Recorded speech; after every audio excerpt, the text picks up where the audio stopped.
నమస్కారం మిత్రులారా, నేను మీ సూరన్న.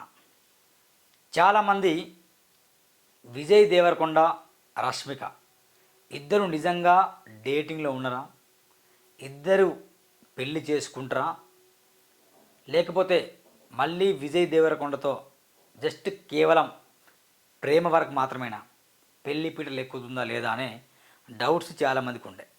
కానీ మొన్నటితోనే ఆ డౌట్స్ అన్నీ క్లియర్ అయిపోయినాయి. ముఖ్యంగా విజయ్ దేవరకొండ గారికి, రష్మిక గారికి శుభాకాంక్షలు. పచ్చని కాపురం చిలికా గోరింకలా ఉండాలని సూరన్న దేవన్న ఇద్దరం కోరుకుంటున్నాం. అంతేనా దేవన్న? బాగుండాలి, చల్లగా ఉండాలి.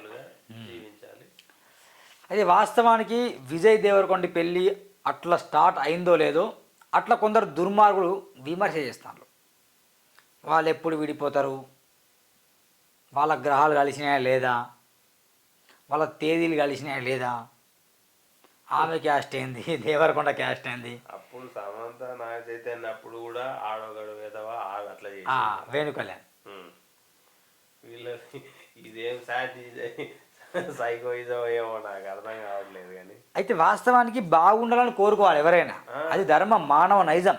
మీ భగవద్గీత అయినా, బైబిల్ అయినా, ఖురాన్ అయినా, ఈ గ్రంథాలు కూడా మనిషిని ప్రేమించాలి, మానవత్వం చూపించాలి, ఇతరులకు సాయం చేయాలి, ఇతరులను క్షమించాలని ఒక మంచి మాటలు నడిపిస్తాయి ఈ గ్రంథాలు కూడా.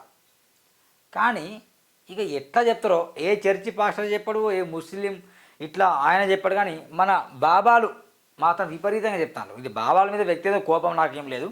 ఎందుకంటే హిందూ సాంప్రదాయాలను కావచ్చు, హిందూ సంస్కృతులను కావచ్చు గౌరవించే వ్యక్తులం మేము బరాబర్ గౌరవిస్తాం. కాబట్టి ఎందుకంటే మేము ఇండియాలో పుట్టినాం కాబట్టి ఖచ్చితంగా ఇండియా సాంప్రదాయాలను గౌరవించాలి. అంతేకాని ఏం చెప్తానంటే, సోషల్ పోస్ట్ అనే ఒక ఛానల్లో వచ్చింది దేవన్న ఒక వీడియో. అంటే వీళ్ళిద్దరు విడిపోయే అవకాశాలు చాలా ఉన్నాయట. ఈగోలు సాటిస్ఫై కావట. అంటే ప్రతి మనిషికి ఉంటాయి బా ఈగోలు, నీకుండవా నాకుండవా, ప్రతి కుటుంబంలో ఈగోలు ఉంటాయి, భార్య భర్తల మధ్య ఈగోలు ఉంటాయి. ఇక నువ్వు కొత్తగా ఏంది చెప్పేది, మరి ఇక నువ్వు ఫేమస్ కావడానికి చెప్తున్నావు. అది ఇంతకెవరో చూద్దాం మిత్రులారా. ఏదో ఈమె అడుగుతుంది ఒక యాంకర్, ఇక చూడు ఎట్లా అడుగుతుందో. నమస్తే, వెల్కమ్ టు సోషల్ పోస్ట్. నమస్కారం. మనతో పాటు ఉన్నారు గణపతి దత్తాత్రేయ స్వామి వారిల ఉపాసకులు, అలాగే అమ్మవారి సేవకులు, ప్రముఖ ఆస్ట్రాలజిస్ట్ మురళీధర్ శర్మ గారు. నమస్తే గురుజీ. మహాదేవ శ్రీమాత్రే నమః. గురుజీ, మనకి ఫిబ్రవరి 26న విజయ్ దేవరకొండ రష్మికల పెళ్ళి ఉంది. వాళ్ళు వైవాహిక జీవితం ఎలా ఉండబోతుంది? తప్పకుండా. అయినా ఈమె అడుగుడేంది కొత్తగా అర్థం కాదు. విజయ్ దేవరకొండ పెళ్ళి ఉందట, వాళ్ళ వైవాహిక జీవితం ఎలా ఉంటుందని. ఇది ఒక క్వశ్చనా? ఎట్లుంటేది, వాళ్ళు ఎట్లుంటేది చెప్పు. మరి వాళ్ళు ఎట్లుంటేది, అదే ఎవరికైనా పనికి వచ్చేదా? పనికి వచ్చేదా? ఇప్పుడు ఈ స్వామీజీ పెళ్లి చేసుకున్నాడు, ఆ యాంకర్ పెళ్లి చేసుకున్నాడు, అది ఏమన్నా అవసరమా? ఈయన ఏమన్నా అవసరమా? పోనీ స్వామీజీని పిలిచి నీ కుటుంబం ఎలా ఉంది అని అడగాలి. నీకు ఈగోలు ఉన్నాయా లేదా అడగాలి. మీ భార్య భర్తలు ఎప్పుడు విడిపోతున్నా అడగాలి. ఆమెను అట్లా అడగాలి కదా. ఏమాడుతుంది మీ విజయ్ దేవరకొండ లైఫ్ ఎట్లుంటుంది అంటే ఈయనకేం తెలుసు లైఫ్, ఎవరి లైఫ్ ఎట్లుంటుందో వాళ్ళకి తెలియదు. ఇప్పుడు ఇలాంటి వాళ్ళు చాలా మంది ఉన్నారు. రామ్ చరణ్ అన్నారు, అల్లు అర్జున్ అన్నారు, మహేష్ బాబుని అన్నారు, వాళ్ళందరూ విడిపోయినా మరి. అదే కదా మరి, ఎందుకు ఇదంతా అవసరం లేనివి. ఇగో రాజకీయ నాయకులు మరి గెలిచింది, మరి వాళ్ళు ఏం అభివృద్ధి చేస్తారు ఇలాంటి అడగాలి. వీళ్ళు ఇలాంటి అడుగుతలేరు కాబట్టి ఇసోటి చేస్తారు కాబట్టి వాళ్ళు అట్లా చేస్తారు. అది మన వివాహం చేసుకోబోయే ఈ యొక్క విజయ్ దేవరకొండ కావచ్చును, అదేవిధంగా రష్మిక కావచ్చును, 26వ ఈయన ఇది కాదు అడగాల్సింది, రేవంత్ రెడ్డి పదవిలో ఉంటాడా లేకపోతే మధ్యలో దిగిపోతాడా అని అడగాలి. అవి అడగారు. ఇక వాళ్ళు అడగలు, వీళ్ళు చెప్తారా? చెప్పలు. చెప్పిన తెల్లారి వీళ్ళు ఈ లోకంలో ఉండరు, కనబడకుండా పోతారు, ఎటు పోతారో తెలియదు. 8 వస్తుంది, 8 అట, 6 అదే +2 26. నెంబర్ 8 అనేటువంటిది కొంచెం అది శనికి సంబంధించినటువంటి ఇండికేషన్. మొదట్లో ఎలాంటి ఇబ్బందులు అనేటువంటివి ఉండవు, కానీ 2027 మనకు మార్చ్, ఏప్రిల్, మే, సుమారుగా ఆగస్టు ఒక 1.5 ఇయర్లో ఏమైనా గొడవలు జరిగేటువంటి ఛాన్సెస్ అయితే ఉన్నాయి? 2027లో జరుగుతాయి గొడవలు వాళ్ళకి. కాదు 2 రోజులలో జరుగుతాయి గొడవలు, 3 రోజులకే స్టార్ట్ అవుతాయి. అవును. ఒక కూరలో కొంచెం ఉప్పు తక్కువ అయింది ఎక్కువ అయింది అని చెప్పే విషయంలో జరుగుతాయి. అవును. ఇది కూడా పెద్ద జ్ఞానమా? మరి ఇది చెప్తే నేను చెప్తా, నీ భవిష్యత్తు నేను చెప్తా, నువ్వు రా స్వామి. సూర్యన్న టీవీకి నువ్వు వస్తే గిట్లనే దేవన నేను కూర్చుంటాం, నీ భవిష్యత్తు మేము చెప్తాం. గిదా నువ్వు చెప్పే జ్ఞానం అంటే గిదా మిత్రుల జ్ఞానం అనేది పుస్తకాలు ఉన్నది. మీరు పుస్తకాలు చదువుకోండి, మస్తు జ్ఞానం ఉంటుంది. భగవద్గీత చదువుకోండి, జ్ఞానం వస్తుంది. బైబిల్ చదివినా వస్తుంది, ఖురాన్ చదివినా జ్ఞానం వస్తుంది. ప్రతి గ్రంథంలో ఎంతో కొంత మంచి ఉంటుంది, దాన్ని మనం గ్రహించాలి, దాన్ని మనం అవలంబించాలి. అంతేకాని 2027లో ఏం చదివి ఇప్పుడు చెప్తాను ఆయన. ఇదా మా దేవన్ అన్నట్టు రేపు రేవంత్ రెడ్డి ఏం చెప్పమను చెప్పని చెప్పి గీదా నీ జ్ఞానం గీదా బాబా నవ్వస్తాంది. ఏం జ్ఞానం ఏంది కథ, వాళ్ళ విడిపోతారట. విందాం. ఓకే, ఇద్దరికి కూడా అవి ఒకవేళ బయటికి రాకుండా ఏమైనా సర్దుమలగడమా, లేదా ఏమైనా కొన్ని రోజులు ఏమైనా ఇద్దరు వేరువేరుగా ఉండేటువంటి పరిస్థితులు ఉంటాయా అనేటువంటి విషయాలు మాత్రము కనబడుతున్నవి. ఏది ఏమైనా వారు మంచిగా ఉండాలి అనేటువంటి ఆలోచన అట్లా ఏం లేదు.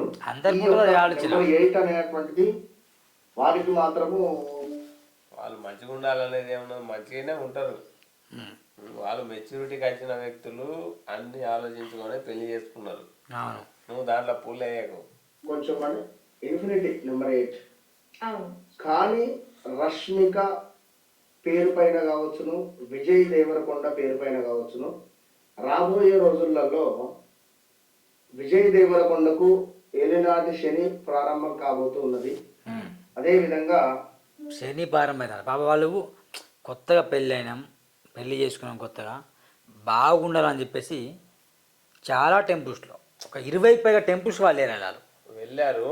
మళ్ళీ ఇక్కడ చూసుకుంటే ఒకసారి హైదరాబాద్లో కూడా పెళ్ళైన, ఇప్పుడు మా ఊళ్ళో డబ్బు ఉన్నోళ్ళు పెళ్ళైన తర్వాత ఫస్ట్ ఏం చేస్తారు, వాళ్ళు పెళ్ళే ఏదన్నా అదేంది మొన్న వరుణ్ తేజ్ ఎక్కడ అయింది, ప్యారిస్ లో ఎక్కడో మంచి లొకేషన్. విరాట్ కోహ్లీ కూడా లోపల అయింది, అంటే అవుట్స్కట్, నాట్ ఓన్లీ ఇండియా. తర్వాత హనీమూన్ అటే పోయిళ్ళు. అవునవును. కానీ వీళ్ళది ఎట్లున్నది అంటే ట్రెండింగ్ మొత్తం 2 సంప్రదాయాల పెళ్లి. హిందూ సంప్రదాయంలోనే, కాకపోతే ఇప్పుడు రష్మిక కర్ణాటకకి చెందింది, విజయ్ దేవరకొండ తెలంగాణ వ్యక్తి. మన తెలుగు సంప్రదాయం తెలంగాణ ప్రకారం విజయ్ దేవరకొండ అయింది, ఇష్ట ప్రకారం పెళ్ళి అయింది. రష్మిక ఇష్ట ప్రకారం ఆ రకంగా వాళ్ళ పద్ధతిలో పెళ్ళి అయింది. ఈ 2 అయినాయా? ఇక ఇక్కడనే వీళ్ళు అండర్స్టాండ్ చేస్తున్నాడు మంచిగా, అండర్స్టాండింగ్ ఉన్నది. మళ్ళీ నెక్స్ట్ విజయ్ దేవరకొండ సొంత గ్రామానికి వెళ్ళి అక్కడ ఊరందరికి దాదాపు మిత్రుల ఊరందరికంటే 2000 మందికి భోజనాలు పెట్టించాడు. అది కాకుండా 9th క్లాస్ 10th క్లాస్ ఎవరైతే చదువుతున్నారో ఆ నాగర్ కర్నూలులో ఉన్న 44 పాఠశాలలో వాళ్ళకు స్కాలర్షిప్ ఇస్తా, విజయ్ దేవరకొండ ట్రస్ట్ మీద వాళ్ళకు నేను స్కాలర్షిప్ ఇస్తా అని చెప్పిండు. ఎవరు చేసిండు, ఏ హీరో చేసిండు చెప్పండి? ప్రభాస్ చేసిండా, పవన్ కళ్యాణ్ చేసిండా, ఎవరైనా హీరోలు చేసిండా? అంటే వాళ్ళని విమర్శ చేయట్లేదు, కానీ ఈయన పెళ్లి సందర్భంగా ఒక మంచి కార్యక్రమం చేసిందా. 20 పైగా గుళ్ళకి వెళ్ళారు. అంటే దైవభక్తి ఉంటేనే కదా వెళ్ళేది, గుళ్ళకి వెళ్ళారు. దైవభక్తి ఉన్నది. వీళ్ళు ఒక ట్రెండ్ ఫాలో అయ్యారు. 20 వైల్ ఇక చూడండి, no Maldives, no Paris, only temples and tradition. చీరకట్లో చాలా అద్భుతంగా కొంచెం అందంగా అనిపిస్తుంది రష్మిక. చాలామంది తన నగల కాస్ట్ ఎంత అయింది మీకు? నగలక 7 కోట్లట, 7 కోట్లు 70 కోట్లు వేస్తారు వాళ్ళు. అది కూడా ఒక న్యూసేనా? సుమన్ టీవీ వాడికి పని పాటలేదు, మొత్తం అదే. ఆమె చీర కాస్ట్ ఎంత, ఆమె నగల కాస్ట్ ఎంత, ఆమె ఏ మేకప్ రాసింది, ఎక్కడి నుండి తెప్పించాను, గియా సోది ముచ్చట్లు. ఎట్లా ఏం మాట్లాడాలి అదే మాట్లాడాలి. ఎంత పద్ధతి ఉన్నాడు చెప్పండి. వాళ్ళు ఎంకరేజ్ చేయాలి, బాగుండాలని చెప్పాలి. While others choose foreign trips after marriage, Rashmika is visiting 20 temples across India, celebrating her new journey with faith and truly rooted. అంటే ఫెయిత్, ఇక దేవుని దగ్గర ఎవరు వెళ్ళినా కానీ విశ్వాసం ఉంటుంది, ఓకేనా? విశ్వాసం, ప్రేమ, భక్తి ఉంటుంది. అవన్నీ వాళ్ళ దగ్గర టెంపుల్స్కి వెళ్ళారు. అలాంటి వాళ్ళ మనం ఏం చేయాలి, కొంచెం ఎంకరేజ్ చేయాలి. దేవరకొండ నటించిన సినిమా ఎవరే సుబ్రహ్మణ్యం, పెళ్లి చూపులు, అర్జున్ రెడ్డి, గీతా గోవిందం, ట్యాక్సీ వాళ్ళు నటించారు. ఈమె కిరిక్ పార్టీ, గీతా గోవిందం, సరళేరు నీకెవరు, పుష్పాది rise, Sitaramam, Varisu, Animal cinema వీళ్ళు నటించారు. మొత్తం 13 హిట్ అయినాయట, ఈయన 5 హిట్లు అయినాయట. 5 హిట్లు అంటే దీంట్లో ఇవి 4 ఇతను చేసినవి. అవునవును, ఇది సైడ్ క్యారెక్టర్, అవునవును. Hero character. పెళ్లి చూపులు బలాగా పక్షంది. అర్జున్ రెడ్డి అయితే అప్పుడు విపరీతం ట్రెండింగ్ నడిచింది. ట్రెండ్ నడిచింది. గీతా గోవిందం అయితే ఇక అసలు గీతా గోవిందం చూస్తే వీళ్ళు నిజంగా లవ్ బాగా ట్రాక్ అయింది. అయితే అక్కడ ఏమైందంటే ట్రెండ్ ఇప్పుడు అర్జున్ రెడ్డి ఏమో డిఫరెంట్ క్యారెక్టర్. అవును, ఇక్కడ గీతా గోవిందం అనేది మంచి కొంచెం భయపడుతూ హోమ్లీ పర్సన్. ఆ లెక్క జెంటిల్మెన్ లెక్క ఒకటేసారి చేంజ్ అయింది. కానీ చేంజ్ అయింది. దీంట్లో వీళ్ళ పాటలు కూడా ఇప్పుడు చాలా మంది వైరల్ చేస్తాను. సెట్ అయింది. అప్పుడు అవును, చాలా మంది బాగా హిట్ అయింది. దీంట్లో కూడా పుష్ప సినిమాతో తనకు లైఫ్ ఇచ్చింది. 100 కోట్లు. రష్మిక అన్ని హిట్లే. యానిమల్ కూడా చాలా హిట్ అయింది. ఒక వారిసు ఫ్లాప్ అయింది కానీ దాదాపు అన్ని హిట్లే. ఇట్లా చూడండి, ఇట్లా ఇది వాళ్ళ వారసత్వం బాగా పాపులర్ అవుతుంది వీళ్ళది.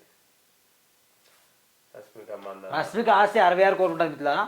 విజయ్ కూడా 60-70 కోట్లు ఉంటుంది. రెమ్యునరేషన్ 4 కోట్లు 8 తీసుకుంటే ఆయన 15 కోట్లు తీసుకున్నాడు. కళ్యాణి మీషో బోట్కి బ్రాండ్ ఉన్నది. ఈయనేమో బ్రాండ్ 1.2 crores 40 lakhs అని బ్రాండ్ పోస్ట్ ఉందట. ప్రాపర్టీలు ముంబై, హైదరాబాద్, గోవా, కురుగు, బెంగళూరులో 8 కోట్లు ఆస్తున్నాయి. ఈయనకేమో హైదరాబాద్లో బ్లాక్ హాక్స్ ఉంది, 8 కోట్లు ఆస్తుంది. కార్లు ఆడి రేంజ్ రోవర్ ఉంది, బెంజ్ కార్ ఉంది, BMW, Mustang, Volvo, Benz Range Rover ఉంది. రేపు అల్లార్జున్ కూడా ఒక కార్ గిఫ్ట్ ఇస్తాను ఇద్దరికి వెళ్ళి. ఈ మొత్తానికి వీళ్ళ జూబ్లీహిల్స్ ప్యాలెస్లు 15 కోట్లు, ప్రైవేట్ జెట్ 30 కోట్లు ఉన్నారు వీళ్ళకి. మొత్తం ఉమ్మడి ఆస్తులు వీళ్ళే మొత్తం 136 కోట్లు ఉంది వీళ్ళకి. తెలుగు పద్ధతి జరిగింది, కొడవ పద్ధతి తీసుకున్నారు. తెలుగు పద్ధతి అట్లా రసం వేసుకుంది. దాంట్లో పాండి కర్రీ అంటే పోర్క్ కర్రీ. పోర్క్ కర్రీ అంటే పంది, అదో స్పెషల్. వాళ్ళ కుల వృత్తిగా వాళ్ళు తినచ్చు, ఏం కాదు, నిషేధించబడింది కాదు, మంచిగా ఉంటుంది అట్లా. ఏదేమైనా కూడా వారి పెళ్ళిలో పంది మాంసంతో చేసే పాండి కర్రీని ఎందుకు ప్రత్యేకం అంటే వారి పెళ్ళిలో పంది మాంసంతో చేసే పాండి కర్రీని ఎందుకు ప్రత్యేకమని టీవీ నెలలో కూడా వార్త వచ్చింది. మొత్తం వీళ్ళు ఎదగాలని కోరుకోవాలి మిత్రులారా, అంతేగాని మనం వాళ్ళ పుల్ల వేయాలని కోరుకోవద్దు. ఇంకా చాలా మాట్లాడిన స్వామి, ఏం మాట్లాడమని డిస్కస్ చేయం కానీ ఎక్కువ ఏం మాట్లాడాలి.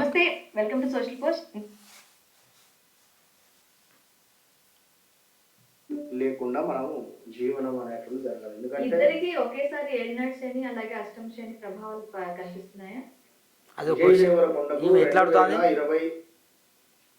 27 సుమారుగా మనకు 27 నుంచి ప్రారంభం అవుతుంది.